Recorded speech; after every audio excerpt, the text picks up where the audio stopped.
Bismillahirrahmanirrahim. Assalamualaikum warahmatullahi wabarakatuh. Jumpa lagi di channel ini, The Yulianto.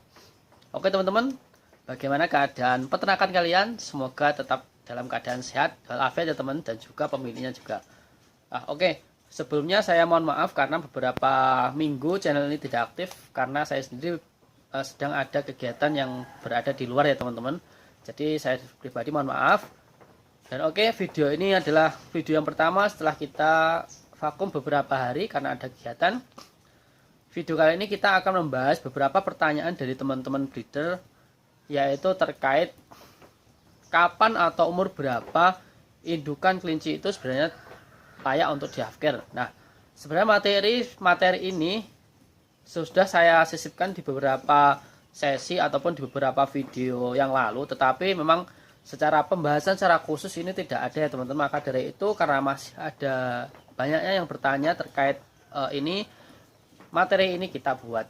Oke, sebelumnya bagi kalian yang belum like, share, dan subscribe channel ini, silahkan like, share, dan subscribe channel ini agar kalian tidak tertinggal info-info menarik dari channel ini.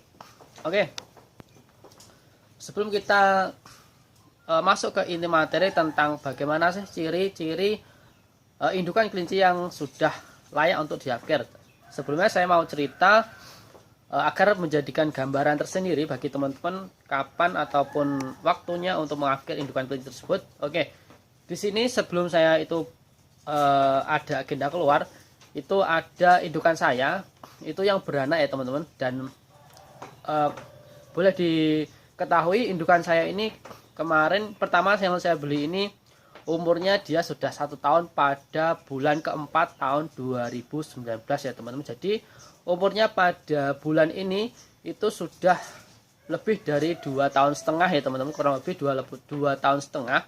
Nah, di usia 2,5 tahun ini apakah dia masih produktif? Nah, kita diskusi bareng-bareng. Ternyata setelah saya tinggal itu beberapa hari kegiatan, ternyata indukan saya ini beranak ya teman-teman. Ya, walaupun beranaknya itu tidak banyak, itu hanya 3 ekor ya teman, dan bahkan 3 ekor ini yang satu kata ibu saya itu dia meninggal karena dia posisinya itu kecil dan digencet oleh indukannya.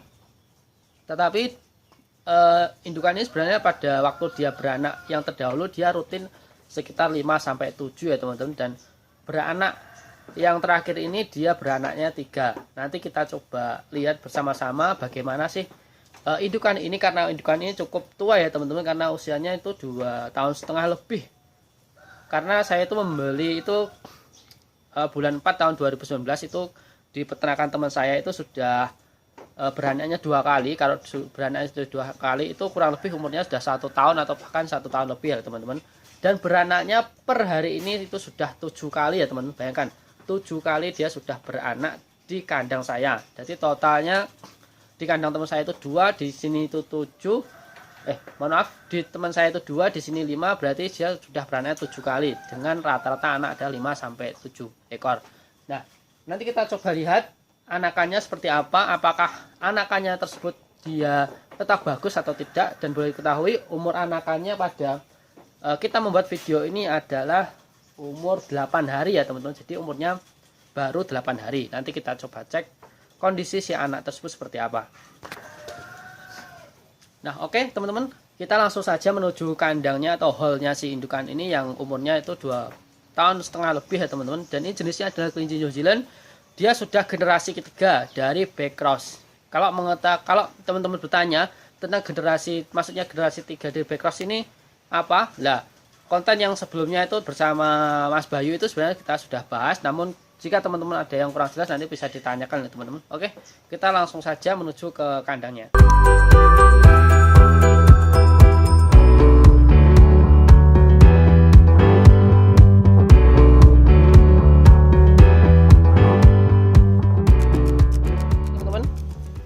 Teman-teman, kelincinya ini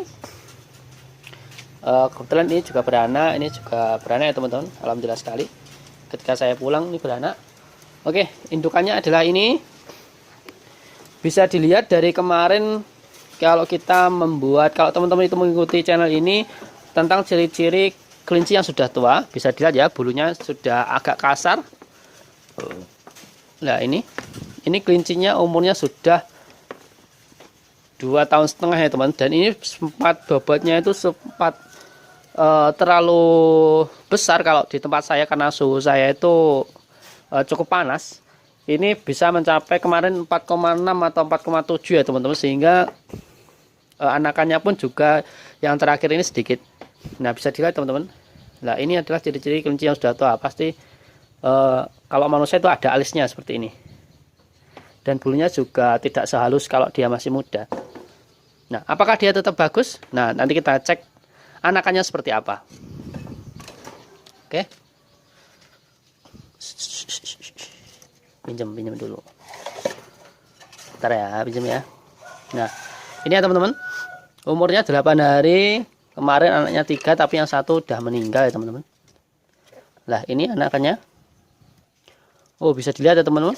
Cukup besar. Nah, ini karena dia hanya 2 ekor ya teman-teman.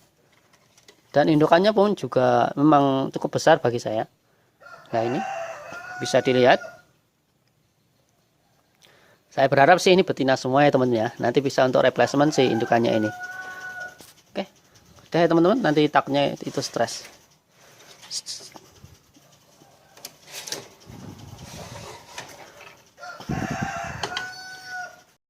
Oke teman-teman, tadi kita sudah mengecek indukan kita yang umurnya 2,5 tahun dan dia masih tetap produktif sebanyak 7 kali dan menghasilkan anakan yang bagi saya itu cukup bagus ya teman-teman dengan seusianya. Oke, balik lagi ke materi terkait kapan waktu kita mengakhirkan indukan kelinci. Nah, gini ya teman-teman, jika kalian tuh mengamati dari video yang kita buat tadi dan kita mengamati si indukannya ini, tentunya teman-teman sudah sedikit banyak bisa menarik kesimpulan. Jadi intinya, jika kalian mau mengakhir ataupun kalian bertanya kapan waktu yang tepat untuk mengakhir indukan kelinci, sebenarnya patokannya itu adalah anakannya ya teman-teman. Jika anakannya itu masih bagus atau relatif dia masih bisa beranak 4 atau 5 ataupun lebih dari 5 dan anakannya itu bagus secara pertumbuhan, itu sebenarnya sangat layak sekali untuk dibreeding walaupun dia umurnya sudah 2 tahun ataupun 2,5 tahun. Itu poin yang satu. Dan yang dua, kapan waktu yang tepat untuk mengakhir? Jika indukan tersebut tidak proven. Maksudnya tidak proven adalah dia tidak pintar dalam mengurus anakannya. Dan ini bisa kita amati ketika kalian membeli ataupun ketika kalian membreeding kelinci. Itu dia pertama kali kawin dan dia beranak, dan kemudian setelah beranak itu dia tidak bisa merumat ataupun merawat si anakannya. Nah, itu nanti coba kalian breeding lagi, kalian kawinkan lagi, dan ketika anakan yang kedua ini dia tetap tidak bisa merawatnya, lah walaupun dia umurnya masih muda, itu sangat-sangat disarankan untuk segera mengakhir indukan kelinci tersebut. Karena apa? Jika kalian tetap menahan kelinci kalian tersebut, otomatis kalian juga akan rugi secara pakan dan juga secara waktu, karena juga secara indukan yang kita pelihara pun juga tidak bisa menghasilkan anakan yang bagus atau bahkan anakannya mati semua. Alasan lainnya adalah jika anakannya sedikit. Nah, anakan sedikit ini juga relatif ya teman. Kalau bagi saya, walaupun anakannya cuma 2, 3 ataupun 4, tetapi jika kualitasnya anakan tersebut bagus, karena anakan sedikit ini juga banyak pengaruhnya ya teman-teman, karena faktor panas ataupun karena faktor dia obesitas dan juga jantan, itu banyak sekali. Yang penting dia masih bagus, ini tetap saya pakai. Namun ada kalanya jika memang anakannya tersebut terlalu sedikit, dia di bawah 3 atau di bawah 4, itu sebenarnya sangat layak sekali untuk segera diakhir. Karena kalau kita larinya ke bedaging itu pastinya akan sangat rugi ya teman-teman. Tapi kalau kita masih bisa menjual bibit ya it's okay, tidak masalah ya teman-teman. Nah, oke. Bagaimana teman-teman, apakah sudah jelas tentang alasan ataupun kapan sebaiknya mengakhir indukan kelinci? Yang pertama adalah kita harus mencari tahu dia ini sudah umurnya berapa. Ingat, umur tidak jadi patokan, yang jadi patokan adalah anakannya. Apakah dia masih bisa merawat si anakannya ataupun dia bisa menghasilkan anakan yang bagus. Walaupun umurnya dia sudah tua, misalkan 2 tahun tengah ataupun 2 tahun lebih, jika anakannya masih bagus, itu tetap saya sarankan untuk dipertahankan. Karena apa? Jika demikian, otomatis kalian sudah memiliki indukan yang benar-benar proven. Dan nanti dari situ kalian bisa mengambil keturunan-keturunannya. Oke. Yang kedua adalah jika tidak bisa merawat anakannya selama 2 kali periode. Jika 2 kali periode itu tidak bisa merawat anakannya, itu sangat saya sarankan untuk kalian upgrade di kandang kalian. Dan alasan ketiga adalah jika anakannya sedikit. Ingat, jika anakan sedikit ini masih juga relatif, tetapi kalau kalian itu bergerak di pure keberdaging ya teman-teman, itu harus minimal anakannya 5. Tetapi kalau kalian masih bisa menjualnya secara bibit, ataupun kalian ingin mengkeep ataupun mengambil anakannya, itu masih sangat disarankan untuk kalian breeding jika sekali lagi anakannya bagus. Oke, semoga video kali ini bermanfaat dan tetap support channel ini agar channel ini bisa berkembang dan juga memberikan manfaat ke kalian semua. Dari saya Eko Yulianto, apabila ada kesalahan dari saya mohon maaf. Assalamualaikum warahmatullahi wabarakatuh. Semoga peternakan kelinci kalian sukses.